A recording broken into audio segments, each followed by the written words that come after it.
Good morning, everyone. Welcome to a wet, soggy day in Queensland. But thank you for coming and joining us today for another APSAD Insight webinar. My name is Tracy. I'm one of the nurse educators here at Insight. Before we begin, I would just like to acknowledge the traditional owners and custodians on the land of which we're presenting on today. So for us here, that is the Yagara and Turrbal people in Brisbane. And I'd like to pay my respects to elders past, present and emerging. And I'd also like to extend that respect to any Aboriginal or Torres Strait Islander peoples who might be joining us today. As I'm sure you're all aware from our program, we have Shiona Croft joining us today to talk to us about her recent research investigating individual dosages, co-detections and purity of illicit MDMA tablets and capsules seized across Queensland. She will also discuss some of the general trends in Queensland illicit drug market, which I'm sure we will all find very interesting. So Shiona has worked as a forensic chemist within the illicit drug team at Queensland Health Forensic and Scientific Services for the past 15 years. She's got a keen interest in research and we are excited to have her joining us here today. So just quickly before I hand over to Shiona, a little bit of housekeeping. I think most people are sort of comfortable with Zoom now, but if you have any issues, let us know by using the chat function and we'll attempt to assist. Likewise, if you have any questions for Shiona, you can pop them in the chat there and Shiona is actually going to attempt to answer as many of those as possible. Thank you very much and I hand over to you, Shiona. We respectfully acknowledge the traditional owners and custodians of the land on which our service and events take place. We pay our respects to elders, past, present and future. Well, good morning everyone. Thank you very much for having me here today and it's an absolute pleasure to present to you. My name is Shiona Croft and I'm a forensic chemist within the illicit drug group at Queensland Health Forensic and Scientific Services in Brisbane. I've been an illicit drug chemist for 15 years and today I'm going to be talking to you about a study and research that I undertook relating to MDMA dosages in illicit tablet and capsules from Queensland seized drugs. Firstly, I thought I would like to give a little background information regarding the team that I belong to. The illicit drug team recently underwent a structural shift which resulted in the formation of 3 teams: rapid, routine and complex analysis. And this relates to the type and scope of casework that is then allocated to each analyst within those groups. The illicit drug team is just one of the groups within the forensic chemistry group, which is under the umbrella of police services stream. Along with DNA analysis, forensic chemistry is made up of quality and support services group, the clandestine laboratory group, trace evidence group, in addition to the illicit drug group. For those today who are not familiar with the work that we do, we are based here in Brisbane and predominantly service the Queensland Police of suspected illicit drugs in seizures from across the whole state. The most commonly encountered drug type in laboratory is methamphetamine, and not only do we see it in this typical crystalline form, but on paraphernalia such as digital scales, smoking pipes, syringes, and sometimes in tablets or as brown substance. We observe cocaine in multiple presentations, but shown here is a brick. We also observe MDMA in multiple presentations, from crystalline substances through to tablets. Over the years, we have diverged into the analysis of synthetic cannabinoids as they become readily available on the market. We also analyse items suspected of being impregnated with LSD, such as tabs as shown here, or as a sugar cube. Botanical items encountered include mushrooms, and we test those for the presence of a hallucinogenic compounds such as psilocin and psilocybin, in addition to plant materials suspected of containing anything from THC to synthetic cannabinoids to naturally occurring tryptamines such as dimethyltryptamine or DMT. Counterfeit benzodiazepines has also been a recent new development and challenge. My colleague Karen Blakey spoke about the rise of counterfeit benzodiazepines late last year in collaboration with senior toxicologist Andrew Griffiths. We continue to see novel psychoactive substances or NPSs, and we are currently up to over 300 new substances. These substances can pose analytical challenges as well as legislative and interpretive challenges within the scope of the Drugs Misuse Act in Queensland.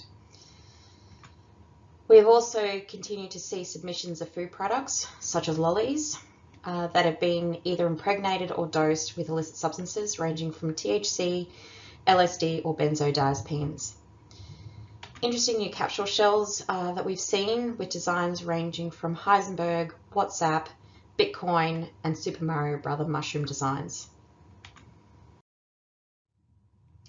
Additionally, our laboratory continues to see a wide range of tablet presentations, often containing MDMA.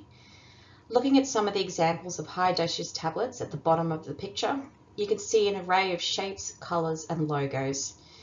Tablets shaped as Lego pieces, TripAdvisor owl, a pharaoh and a Duracell battery were just some of the higher dosage tablets seen in the laboratory over the years. For the purposes of this study and to be consistent with other jurisdictions, we determined a dosage exceeding 130 milligrams of MDMA or 155 milligrams of MDMA hydrochloride per tablet was deemed high dosage. So how does our laboratory approach submissions of tablets or capsules that contain MDMA? Taking for example the tablet shown here of Fendi t-shirt design tablets, after screening an appropriate number of individual tablets and making sure that all results are consistent, the tablets are then homogenized. Known weight subsamples are taken and analyzed to determine purity or concentration. By determining the concentration of the tablets, the proportion of MDMA can be back calculated against the average weight of a single tablet to give an average MDMA dosage per tablet. In Queensland, MDMA purities and dosages are reported in the freebase form, and this is due to our drug legislation referencing pure drug weight.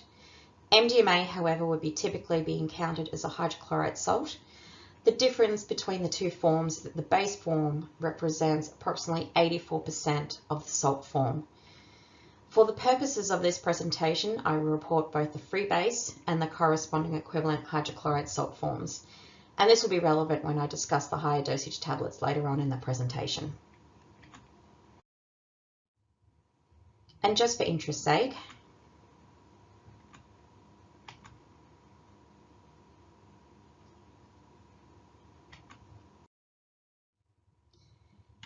in Queensland, we will report on our certificate of analyses the proportion of MDMA as a percentage and the calculated amount of MDMA determined in the entire exhibit. This can then be used to calculate the average MDMA dosage per unit. Because drug purity analysis is performed on homogenized samples, individual differences are masked when analyzing the bulk sample. Time constraints and recognized standard testing protocols means that we do not routinely test individual tablets or capsules. There is little published research regarding individual variability of dosages and drug content of tablets and capsules in the illicit Australian drug market. However, I would like to draw your attention to a joint initiative from the New South Wales Police, New South Wales Health and the Forensic and Analytical Services, or FAS, focusing on MDMA seizures from music festivals. The program was called COSMOS, or Combined Surveillance and Monitoring of Seized Samples. The program was undertaken from October 2019 to March 2020, a similar time period to the research that I undertook, with the results of the New South Wales program providing an avenue for comparison to the work undertaken here on MDMA containing seized drugs from Queensland. So this research was undertaken to fill that gap and to gain a better understanding of the dynamic tablet and capsule market here in Queensland. To do this, I assessed data regarding all MDMA detections in the laboratory from 2017 to 2020. That was available in our Laboratory Information Management System. To better understand any trends regarding MDMA, tablets or capsule presentations. Data presented here is only relating to MDMA containing exhibits and where MDMA concentration testing was undertaken, in addition to the number of items, such as a capsule or tablet, being recorded. I additionally analysed tablets or capsule submissions over an 18-month period from May 2019 to November 2020, primarily to examine MDMA dosage variations between tablets or capsules within the same exhibit. This was undertaken as part of my normal routine casework, with suspected tablet or capsule containing submissions allocated to me for testing. Where I was able to, dosage variations from different seizures of the same logo or appearance were investigated where possible. The information discussed in this presentation is based on analyses from police seizures in Queensland that were submitted to our laboratory for testing. Data that is being discussed here solely relates to seizures from 2017 to 2020 and are not on analyses that I personally undertook. Later, I will be discussing results from specific casework examples that formed part of this study. During 2017 to 2020, 2,604 exhibits that were submitted for testing underwent purity determination analysis for MDMA, in line with our drug legislative requirements. As I speak through the presentation, an exhibit refers to a single bag or bags of items, and in this instance I'm referring to tablets or capsules, that are consistent in physical appearance and are submitted under a single police barcode. Multiple exhibits could form part of a submission, which relates to all exhibits and items that originated from a single seizure. The first trend that was pertinent to this study involved the investigation of the type and prevalence of MDMA presentations that were observed in our laboratory. Over the course of the study period, the prevalence of tablet and capsule containing presentations changed.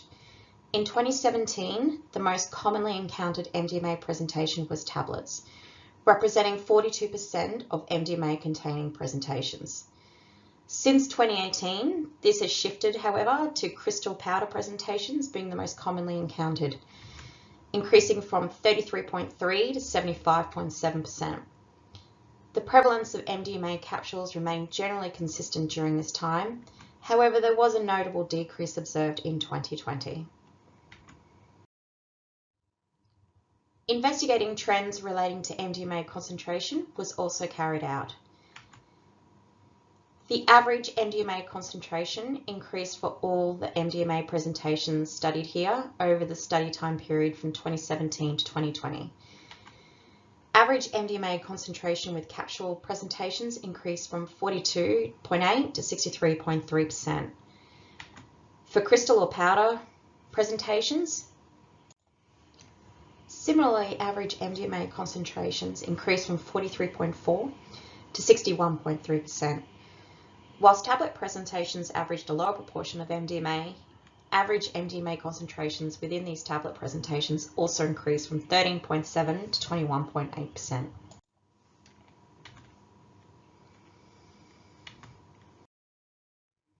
Looking more closely into MDMA concentrations for each presentation type, being capsules, crystal powder, or tablets, what is evident and obvious is that there is a significant range of concentrations that were reported in the Queensland Illicit Drug Laboratory. Capsules and crystal powder presentations were consistent, noting 53.9 and 55.8 average MDMA concentrations respectively. This is not unexpected, as crystal or powder MDMA forms the contents of capsules and is another method of delivery for this particular drug. Tablets noted a significantly lower average MDMA concentration, being 16%, which again is not unexpected due to the physical nature of tablets and how they are typically manufactured. It stands to reason that with a wide range of MDMA concentrations recorded in our laboratory, it is of little surprise to note the wide range of MDMA dosages for capsule and tablet presentations. Interestingly, the results highlight that dosages between tablets and capsules were generally similar, despite the obvious vast differences in physical appearance. Rationale for this observation will be discussed in this presentation. Similar to trends relating to MDMA concentrations that were previously discussed, the range of MDMA dosages that were recorded for each presentation type and for each year were also wide-ranging, with dosages as low as 0.2 milligrams and reaching 209 milligrams of MDMA per unit.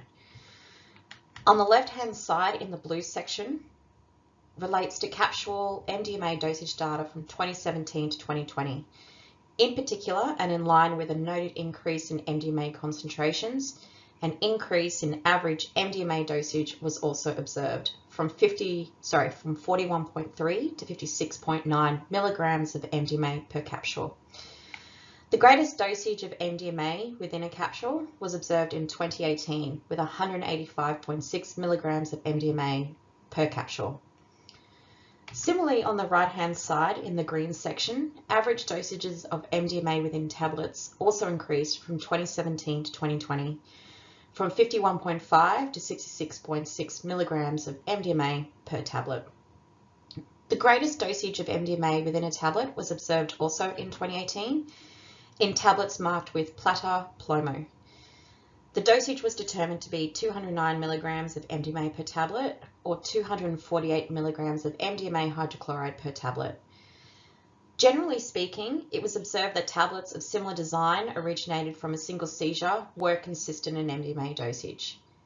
Examples of tablets exhibiting large MDMA dosage, however, will be discussed shortly. To this point, dosages that are presented here are an average MDMA dosage per unit, with determined concentrations of MDMA applied to the whole homogenized sample. To gain a better understanding, however, of individual dosage variations within a particular exhibit, seizure, or even logo design, a secondary focus of this study was to analyse and assess individual tablet and capsule presentations and note any differences that were found. This part of the study was undertaken as part of my normal routine casework, in which I analysed 101 separate submissions or seizures. Of those, 53 contained tablet exhibits and 48 contained capsule exhibits. 37 separate logo designs, in this subset of tested tablets were observed. Examples of tablet logos exhibiting high MDMA dosage variation within an exhibit will be discussed shortly. Submissions were initially selected and allocated for testing to myself, which appeared to contain illicit tablet or capsule presentations. The general process for analyses of this project involved testing at least 2 homogenized individual tablet or capsule contents, with these individual results compared to the bulk homogenized remainder of the exhibit. Identification analysis was first carried out using standard laboratory operating procedures, with a subsample analysed by gas chromatography mass spectrometry, or GCMS, in a basified hexane solvent. Individual and bulk purity or concentration testing then followed. Examples of presentations that exhibited high dosage variations will now be discussed. Most of the tablets presented for analysis in a single bag and therefore were deemed one exhibit if consistent in physical characteristics such as size, colour, logo and quality. The first example of tablet designs exhibiting high MDMA dosage variation that I'd like to go through with you, and that originated from a single exhibit and an individual seizure, are these Breaking Bad Heisenberg orange coloured tablets as shown here. This seizure of 6 similarly designed tablets noted significant MDMA dosage variation. The first individually tested tablet noted 84.9 milligrams of MDMA, compared to the second individually tested tablet, which noted 55.3 milligrams of MDMA. This is a 29.6 milligram or 34% difference in MDMA dosage between these 2 tablets. So what was the cause of this? Looking at the whole tablet weight, that is the weight of the tablet as is in its entirety, the first individually tested tablet weighed 345.3 milligrams. The second tablet was generally consistent at 354.5 milligrams. But looking at the MDMA concentration within these individually tested tablets, it was established that the first tablet contained 24.6% MDMA, whilst the second contained 15.6% MDMA. It was this variation in MDMA concentration, amplified by the small differences in the whole tablet weights, that accounted for the MDMA dosage variations in this particular seizure. The second example of tablet designs exhibiting high MDMA dosage variation, but from within a single exhibit and from a single seizure, is shown here in these Chupa Chup logo design tablets.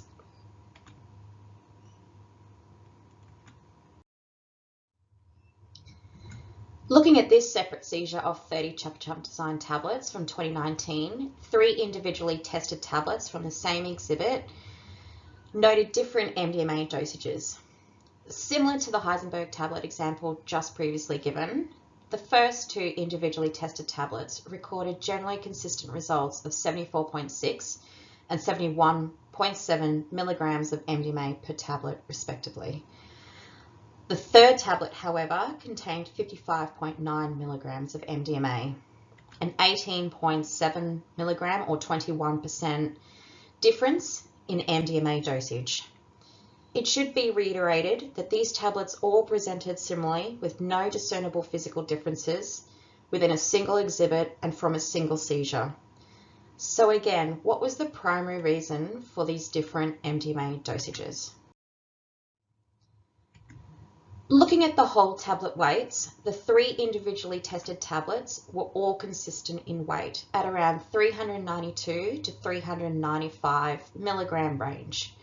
However, while the first 2 individually tested tablets were found to contain 18.9 and 18.2% MDMA respectively, the third individually tested tablet contained 14.3% MDMA. This highlights the unpredictable content of illicitly prepared tablets, despite similar and consistent physical appearances. This is in contrast to the highly regulated legitimate pharmaceutical industry. And in this example, MDMA dosage variations were mainly attributable to variations in MDMA concentration.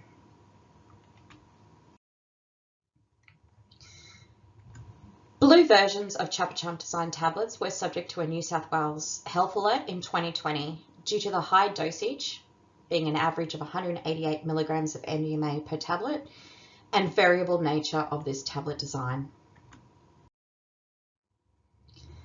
Something that was a little unexpected was this case involving Mercedes AMG grey-coloured tablets. In this instance, results for these individually tested tablets showed consistent and similar concentration of MDMA.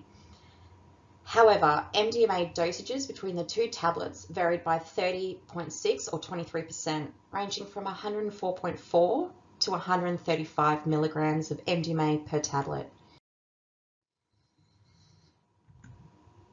MDMA dosage variations were predominantly attributable to whole tablet weight differences. The first tablet weighed 454.6 milligrams, whilst the second was over 100 milligrams lighter at 334.3 milligrams. The differences noted here could not be attributed to significant damage or decay to the tablets, but more indicative of a tableting issues with variation in tablet sizes. Looking now into examples of MDMA dosage variations within similarly designed tablets, but taken from different seizures, I observed 4 separate seizures in 2019 and 2020 of these Punisher's Skull design tablets. In December 2019, a bag of 3 tablets was seized from Northwest Queensland region.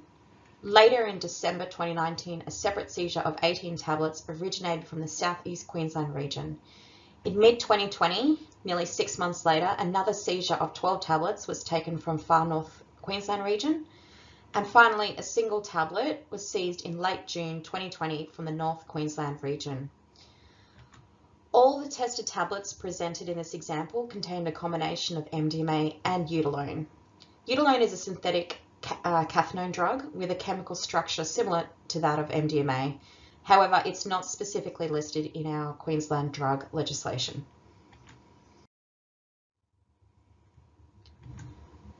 When these individual seizures were investigated a little more closely, MDMA dosage variations were again observed. Average MDMA dosage per tablet, while not too dissimilar, ranged from 23 to 28.3 milligrams of MDMA per tablet. Overall, MDMA dosages range from 21.9 to 30.7 milligrams of MDMA per tablet.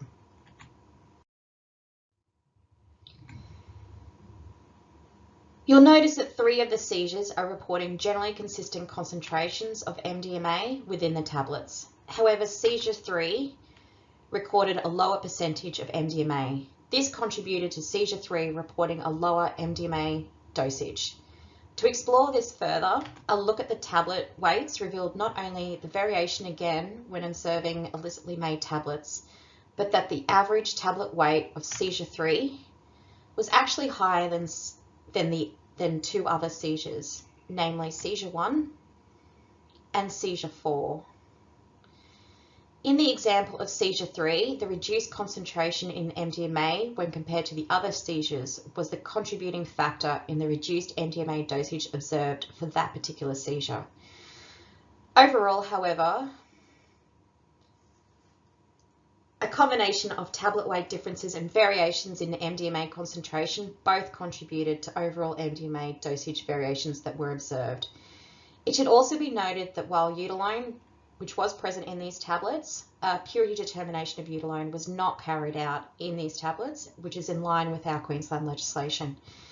Eudalone, however, was indicated to be the major drug present based on qualitative testing, and variation in tablet weight could have a significant impact in the variability of eudalone dosages within these particular tablets.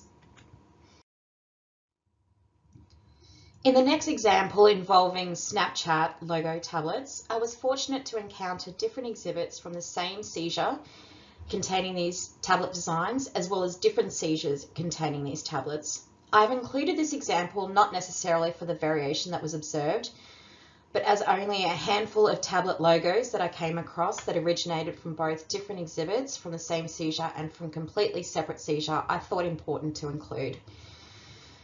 Seizure 1 from the Wide Bay region of Queensland in 2019 contained 2 bags of 90 and 99 Snapchat design logo tablets.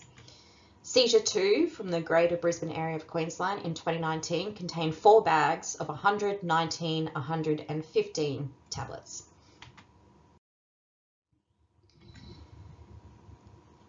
In 2019, 4 separate bags from the same seizure contained a total of 234 tablets. Individual testing of tablets from within each bag noted small variation in MDMA dosages.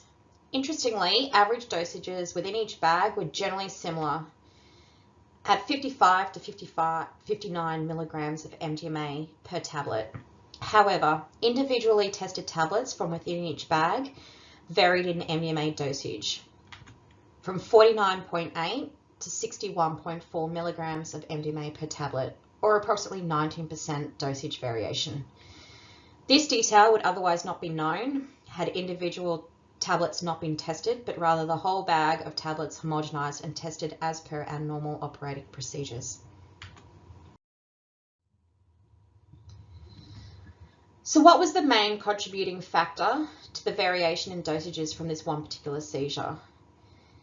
Looking at individual tablet weights, observable differences, albeit potentially small differences, were noted.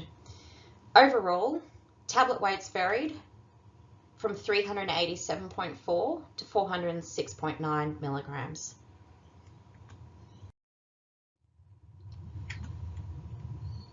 Compounding this, small notable differences in MDMA concentration were also observed. While averages were generally consistent again at approximately 14 to 15% MDMA, individually tested tablets revealed different results.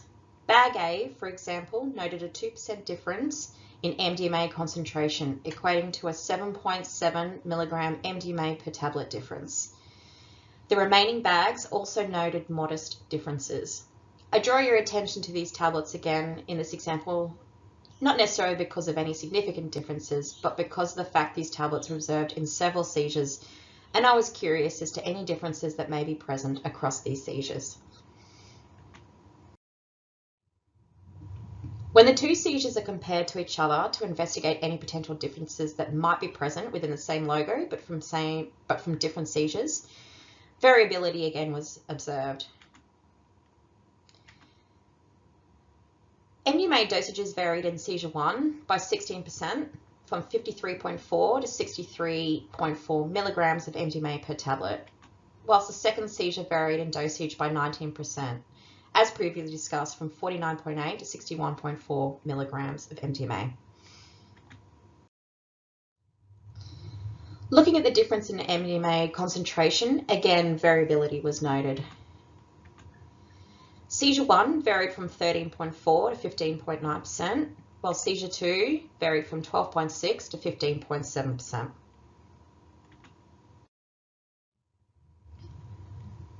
Looking at differences in tablet weights, variation between exhibits and across the two seizures was observed.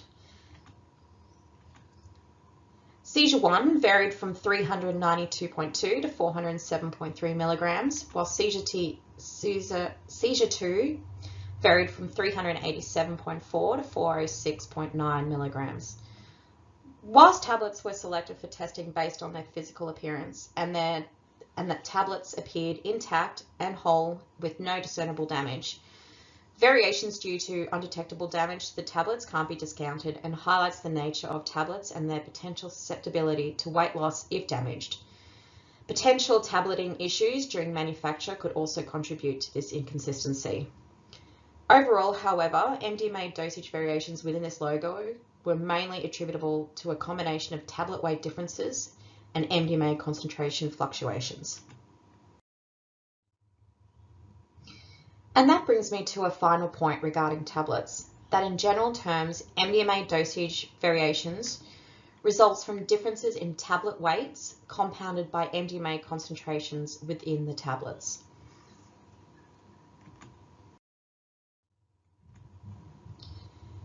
Dosage variations within capsules, however, were predominantly attributable to content weight, as contents are physically added to the gelatin shell, as opposed to tablets which are generally made with a tableting apparatus using MDMA powder.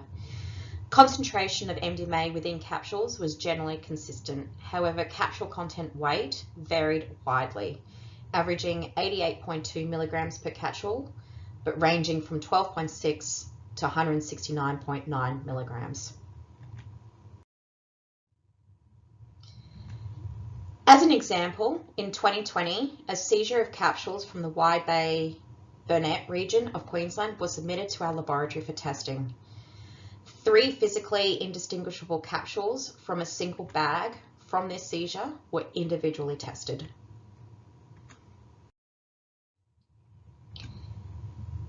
In this seizure, capsule content weight, represented here by the blue line, varied from 106.1 milligrams in capsule 2 to 56.5 milligrams in capsule 3. This equated to a 46.7% difference in capsule content weight. Consequently, MDMA dosages, represented here by the red line, saw capsule 2 record almost double the dosage of capsule 3. Capsule 2 from this seizure recorded 83.9 milligrams of MDMA, whilst capsule 3 contained 45.5 milligrams of MDMA. In a separate example, the largest recorded capsule content weight variation of 58.1 milligrams was observed, with contents varying by 40%.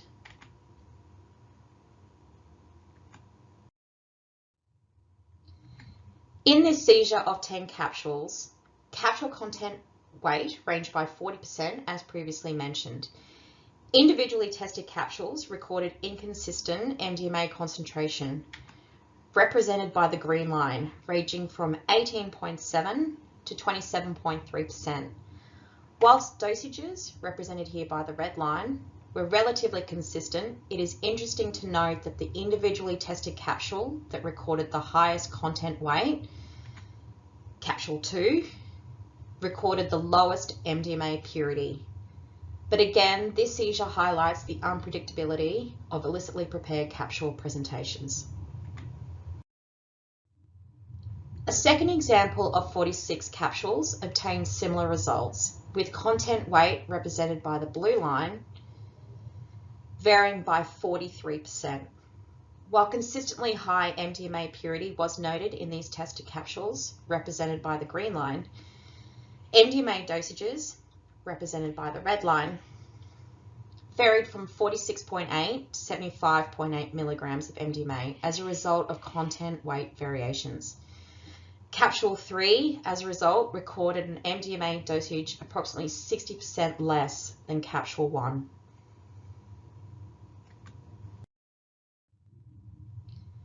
Conversely, I'd like to highlight a particular seizure in which MDMA dosage variations observed between the sole 2 capsules was mainly attributable to MDMA concentration differences. The first capsule recorded a dosage, represented by the red line, of 41.1 milligrams of MDMA. The second capsule recorded 54.6 milligrams of MDMA. However, MDMA concentrations, represented by the green line, for the first capsule was 48.5% compared to 71.9% for the second capsule. No other co-detections were identified in these capsules, and both capsules presented similarly with no significant visual distinctions. Following on from the example given previously of the 3 capsules, further exhibits holding capsules were also present in this seizure. In total, 28 capsules in 3 separate barcoded bags were present in this submission. MDMA dosage variations were noted both within the same bag of capsules and across the entire seizure. Overall, MDMA dosages varied from 45.5 to 97.8 milligrams of MDMA per capsule due to significant content weight variability, which ranged from 56.5 to 146.4 milligrams. No significant differences were observed in MDMA concentration in these selected capsules, and there were no significant distinctions in physical appearance between the capsules, apart from a small discernible variation in apparent contents.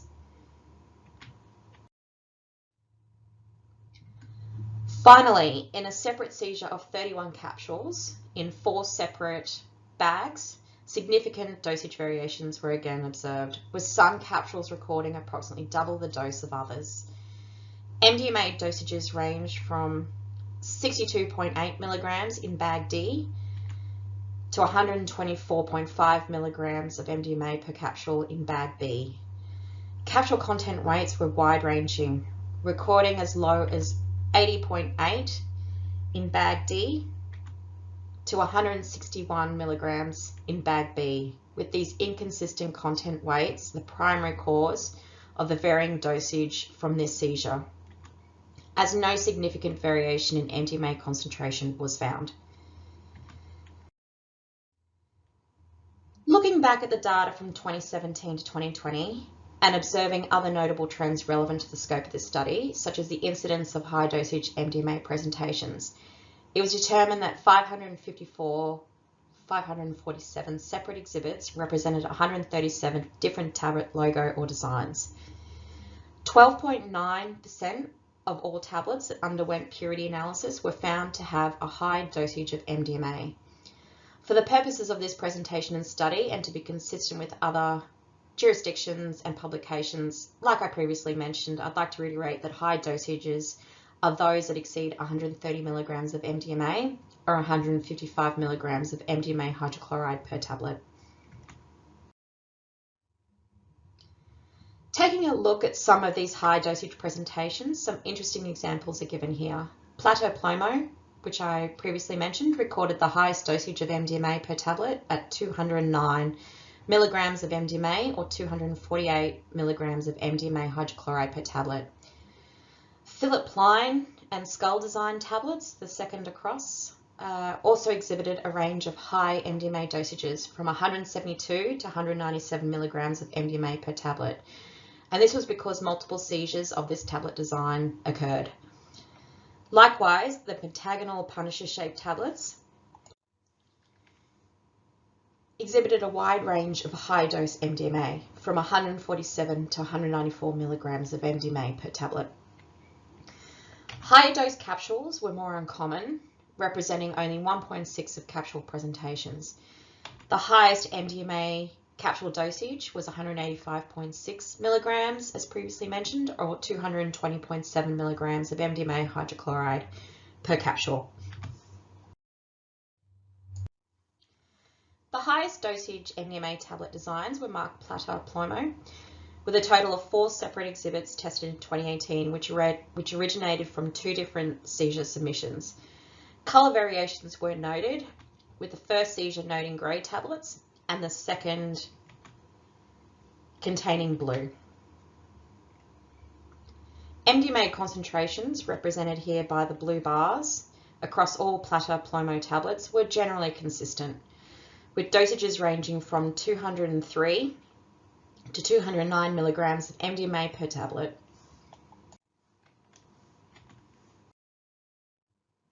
The second highest dosage of MDMA was recorded in hexagonal shaped tablets with the Philip Plein logo on one face and a skull on the reverse face. Colour variations were also noted with these designs, with the first seizure from 2018 noting a beige colour, while the second seizure in 2019 noted a pink colour.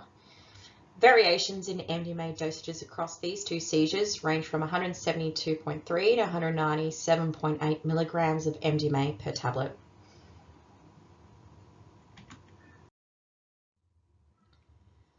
Another important trend involves the prevalence of co-detections or adulterations in an MDMA presentation. Of the 2,604 exhibits that were investigated during this study, 88.9% were unadulterated. It should come as no surprise as well that when it came to adulterated presentations, the concentration of MDMA decreased. In capsules, this decreased from 55.6 to 25.9%. Dosages in these capsules decreased from 49.9 to 26.3 milligrams of MDMA per capsule. In powder and crystal presentations, MDMA concentration decreased from 58.2 to 22.3% in adulterated exhibits. And finally, in tablet presentations, MDMA concentrations decreased from 18 to 10%, and dosages dropped from 67.3 to 26.3 milligrams of MDMA per tablet in adulterated tablet presentations. Tablets were more prone to adulteration than capsules or powder crystal presentations. Within tablets, methamphetamine, 3,4-methylene dioxyamphetamine or MDA, eutalone and caffeine were the most commonly encountered adulterants. Similarly, in capsules and powder presentations, methamphetamine and MDA were the most frequently encountered adulterant. Additional adulterants encountered during this study included paracetamol, ketamine, methorphan, and 5-methoxydolt. Looking at some specific examples of adulterants observed during this study, the first example is MDMA PPO, which was reported predominantly in these pink or red coloured Adidas designed tablets. MDMA PPO is an intermediate in the manufacture or synthesis of MDA from helianal. The laboratory has encountered tablets solely containing MDMA PPO, that is without MDMA or MDA. However, in this instance, MDMA was detected at a concentration of 4.3%. Similarly, NMOC MDMA was indicated in red round-shaped tablets with a heart design, as shown here. NMOC MDMA is a compound that is similar to MDMA. However, changes have been made to this MDMA structure to mask or hide the presence of MDMA. MDMA can then easily be produced from this altered compound by removing this added group. NMOC MDMA is therefore potentially used to evade law enforcement or border control measures.